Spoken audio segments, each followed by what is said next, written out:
2024 లేదా 25లో డిగ్రీ లేదా బీటెక్ చదివారా? సాఫ్ట్‌వేర్ జాబ్ కోసం ఎదురు చూస్తున్నారా? అయితే కోడ్ జ్ఞాన్ 100 డేస్ కోర్సులో చేరండి. జాబ్ సాధించండి. నమస్కారం సార్. నమస్తే అమ్మా. సార్, బడ్జెట్ ఎప్పుడెప్పుడు వస్తుందా అని చూశారు. బడ్జెట్ వచ్చిన తర్వాత ప్రజలందరూ కూడా ఆ బడ్జెట్ చూసి నిరాశపోయిన వాళ్ళే అని చెప్పొచ్చు. అండ్ ఇప్పుడు ఇంకొక నెల పోతే మార్చ్ అయిపోతూ ఉంటుంది. ఇంకా ట్యాక్స్ గురించి టెన్షన్ పెరిగిపోతూ ఉంటుంది.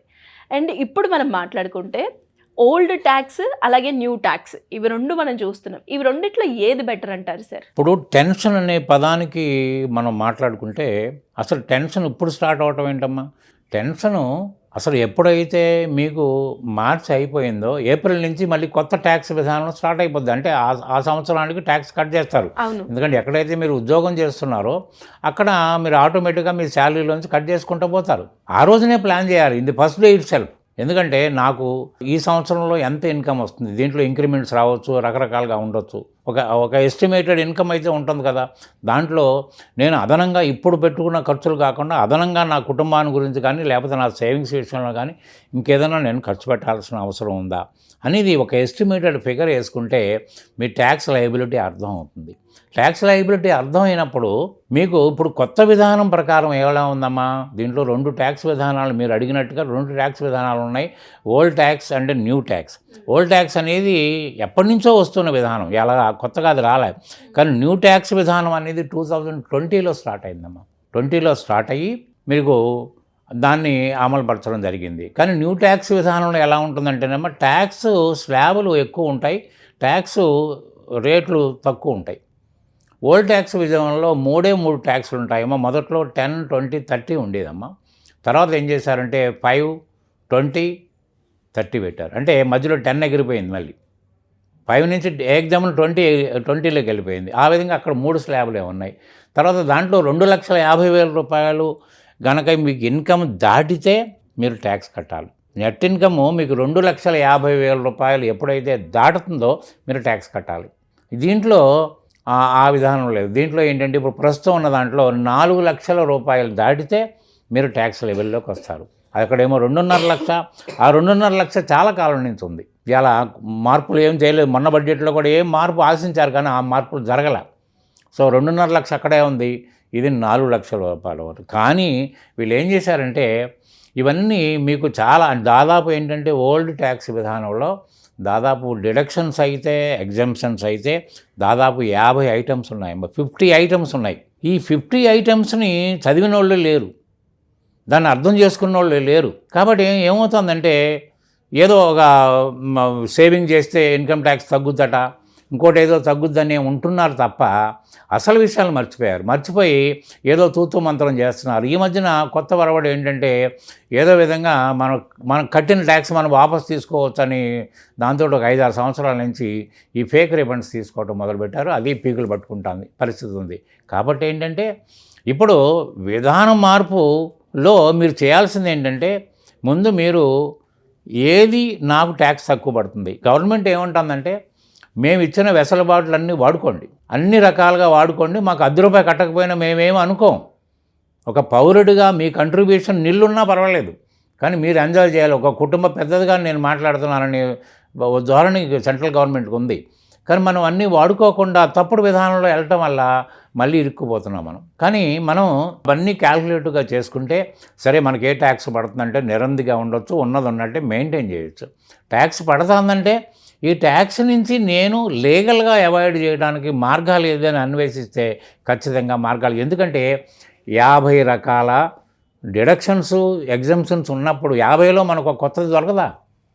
అంటే దాన్ని పరిశీలించడానికి కూడా ఓపిక లేదు. ఇంకొకటి విచిత్రమైన విషయం ఏంటంటే ఇవాళ ₹1,00,00,000 పైబడి శాలరీ ప్యాకేజ్ ఉన్నవాళ్ళు కూడా, నా దగ్గరే 1,50,00,000 శాలరీ వాళ్ళు ఉన్నారు. ఉన్నవాళ్ళు కూడా ఏ విధంగా కూడా కొత్త ఆప్షన్స్ నాకేమైనా ఉన్నాయా, నేను ఏదన్నా అవైల్ చేసుకుని నేను మినిమం ట్యాక్స్లో ఉండగలుగుతానన్న ఆలోచన ఎవరికీ లేదు.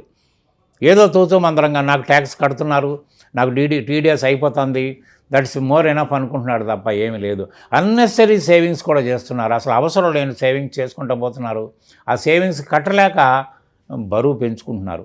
కాబట్టి ఏంటంటే ఇవాళ మార్చి తర్వాత టెన్షన్ స్టార్ట్ అవ్వటం అనేది నిజం కాదు. ఎందుకంటే ఆల్రెడీ అప్పటికే టీడీఎస్ కట్ అయిపోయింది. ఇప్పుడు మీరు ప్లాన్ చేసేది ఏముంటుంది అంటే మీరు ఇప్పుడు దాకా ఉన్నవి కాకుండా కొత్త ఆప్షన్స్ని వెతుక్కోగలిగితే, కొత్త ఆప్షన్స్ని వాడుకోగలిగితే మీకు అది మినిమం ట్యాక్స్లో మీరు బయటకు వెళ్ళవచ్చు, లేదా నిల్ ట్యాక్స్లో ఉండొచ్చు. కాబట్టి మీరు చేసుకోవాల్సిన ప్లాన్ ఏంటంటే, మీరు ఏప్రిల్ 1 నాడే ఒక ప్లాన్ చేయాలి. తర్వాత మార్చి ఎండింగ్కి వచ్చేటప్పటికి ఏదైనా ఒక ప్లాన్ చేసి నేను ఈ ప్లాన్లో ఉంటున్నాను. తర్వాత ఇన్కమ్ ట్యాక్స్ డిపార్ట్మెంట్ ఇచ్చిన ఇంకో ఆప్షన్ కూడా ఉంది. ఓన్లీ శాలరీడ్ పీపుల్కి, అది ప్రైవేట్ కానివ్వండి, గవర్నమెంట్ కానివ్వండి, సెమీ ఏదైనా కానివ్వండి, వాళ్ళు ప్రతి సంవత్సరం వాళ్ళ ఓల్డ్లో ఉండాలన్నా న్యూలో ఉండాలన్న ఆప్షన్ వాళ్ళు వెతుక్కోవచ్చు, ఎక్కడ ఆక్షేపం లేదు. కానీ అదర్స్కి మాత్రం లైఫ్ టిక్కే. ఒకసారి టిక్ పెట్టాడంటే ఇంకా లైఫ్ లాంగ్ అదే, ఇంకా దాంట్లో మారడానికి లేదు. కానీ ఎంప్లాయీస్కి ఆప్షన్ ఉండి కూడా వాడుకోవట్లేదు. దానివల్ల ఏంటంటే లేనిపోని ఇరుకుని పడిపోవటమే కాకుండా ఏదో ఆప్షన్ టిక్ పెడితే దానివల్ల కట్టాల్సిన అవసరం లేని ట్యాక్స్ని కూడా కడుతున్నాడు. కాబట్టి ఇది ఇప్పుడు టెన్షన్ కాదు. మీరు ప్లాన్ చేసుకోవాలంటే ఆ రోజునే చేసుకోవాలి. చేసుకుంటే చాలా టెన్షన్ ఫ్రీగా మనిషి ఉంటాడమ్మా. అండ్ అలాగే సార్, ఈ కొత్త విధానాన్ని ఇప్పుడు తీసుకురావాల్సిన అవసరం ఉంటుందంటారు? అండ్ అలాగే ఇది ఎంతవరకు ప్రజలకు ఉపయోగపడుతుంది? ఆ విషయానికి వస్తేనమ్మా, ప్రజల్లో ఒక రకమైన నిరాశ ఉందమ్మా. ఏంటంటే ఎక్కడ చూసినా మీరు డిసెంబర్ మొదలుకొని మార్చి వరకు ఎక్కడ నలుగురు కలిసినా మాట్లాడుకునేది ఏంటంటే, మేము సంపాదించిన మొత్తం గవర్నమెంట్కే కట్టేస్తున్నాము, మాకేం మిగులుతుంది. తర్వాత శాలరీ పీపుల్ మాత్రమే కడుతున్నారు, బిజినెస్ పీపుల్ ఏదో విధంగా ఎగ్గొడుతున్నారు, ఏదో ప్లాన్లు వేస్తున్నారు, మేమెందుకు భరించాలి, ప్రభుత్వం ఇండియా బరువు అంతా మేమే మోస్తున్నాం అన్నట్టుగా ఫీల్ అవుతున్నారు. అందుకని ఏంటంటే ఇదంతా ఎందుకు అంటే, దీంట్లో 2 రకాల వర్గాలను తీసుకుంటే, ఒక కుటుంబ భారాన్ని మోసేటోడు ఒకడు, అలాగే మ్యారేజ్ కాకుండా ఉన్నవాళ్ళు, రిటైర్మెంట్ అయిన వాళ్ళు, వీళ్ళందరూ ఈ వర్గానికి వస్తారు. కుటుంబ భారాన్ని మోసేటోడు, తర్వాత కొత్తగా ఇవాళ ఉద్యోగంలో ఉన్నవాడు, తర్వాత రిటైర్ అయినవాడు. వీళ్ళకి ఏమవుతుందంటే, కొత్తగా ఉద్యోగం చేరిన ఏంటంటే, నా సంపాదన అంతా నేను ఎంజాయ్మెంట్కి వాడుకోవాలి, ఈ ట్యాక్స్లు ఈ సేవింగ్స్ నాకు ఇప్పుడే అవసరమా, నాకు ఇంకా రేపు వదిన పెళ్ళైన తర్వాత నేను ఆలోచిద్దాం, అప్పుడు సేవ్ చేద్దాం, ఇప్పటి నుంచి నాకు ఎందుకని ఉంటాడు. కాబట్టి వాడికి ఈ బరువు లేకుండా చేస్తే వాడు సేవ్ చేయాల్సిన అవసరం లేదు. ఎందుకంటే 12 లక్షల రూపాయల వరకు నో ట్యాక్స్ విధానం పెట్టారు కాబట్టి వాడు హ్యాపీగా ఎంజాయ్ చేయగలుగుతారు. అట్లా రిటైర్ అయినప్పుడు కూడా, రిటైర్ అయిన తర్వాత కూడా నాకు ఈ బాధలు తప్పట్లేదు, నేను మళ్ళీ ఇప్పుడు సేవ్ చేయాలంటే ఎక్కడ సేవ్ చేస్తాను, నేను 60 సంవత్సరాలు దాటిన తర్వాత నేను ఎక్కడ సేవ్ చేస్తాను అన్నవాడికి కూడా ఈ విధానం బాగుంటుంది అన్నారా. తర్వాత ఇతరత్ర ఖర్చులు భరించాల్సిన బరువు మోసే యజమానికి ఈ సేవింగ్లు చేయటం ఇవన్నీ కూడా భారం అయిపోద్ది.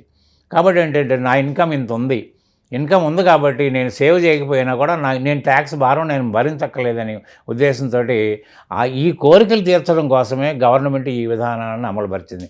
అదొక్కటే కాకుండానండి, ఇప్పుడు కొంతమంది నిజాయితీగా నేను గవర్నమెంట్ కట్టాల్సింది రూపాయి కూడా కట్టేస్తాను, వాళ్ళ రాయితీలన్నీ నేను వాడుకుంటానని పద్ధతులుగా ఉన్నవాళ్ళు ఎప్పటికీ మారరు. కానీ ఇతర వ్యసనాలకి లోనైన వాళ్ళు, తర్వాత ఏంటంటే ఎందుకు కట్టాలే, మనం ఎందుకు కట్టాలి డబ్బులు అనుకున్న వాళ్ళు వక్ర మార్గాలు ఆలోచించి వాళ్ళు కట్టిన డబ్బులు కూడా వాపసు తీసుకోవడం ప్రయత్నం చేసినప్పుడు ఇవన్నీ మనం కంట్రోల్ చేయలేము.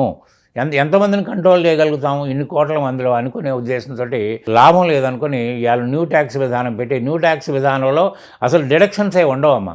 ఒకటి 75,000 రూపాయల స్టాండర్డ్ డిడక్షన్, అంటే travelling allowance plus medical reimbursement కలిపితే అది ఇచ్చాడు. తర్వాత వచ్చేసి మీరు కనుక సొంత ఇల్లు ఉండి అది అద్దెకి ఇచ్చారనుకోండి, సపోజ్ సొంతంగా ఉంటే కాదమ్మా, అద్దెకి ఇస్తే అద్దెకి ఇచ్చిన తర్వాత ఆ నెట్ యాన్యువల్ రెంట్ ఏదైతే ఉంటుందో, రెంట్ అంటే లెక్క ఎట్లా అంటేనమ్మా, మీకు ఒక 3 లక్షలు వచ్చిందనుకోండి, దాని మీద మున్సిపల్ ట్యాక్స్ కడతారు కదమ్మా. మున్సిపల్ ట్యాక్స్ పోయిన తర్వాత 30% repairs and maintenance of the building. మీరు కొత్త బిల్డింగ్ అయినా అంతే, మీరు రిపేర్ చేయాల్సిన అవసరం లేదు, రిపేర్ చేసింది కూడా అలౌ చేయరు మీకు.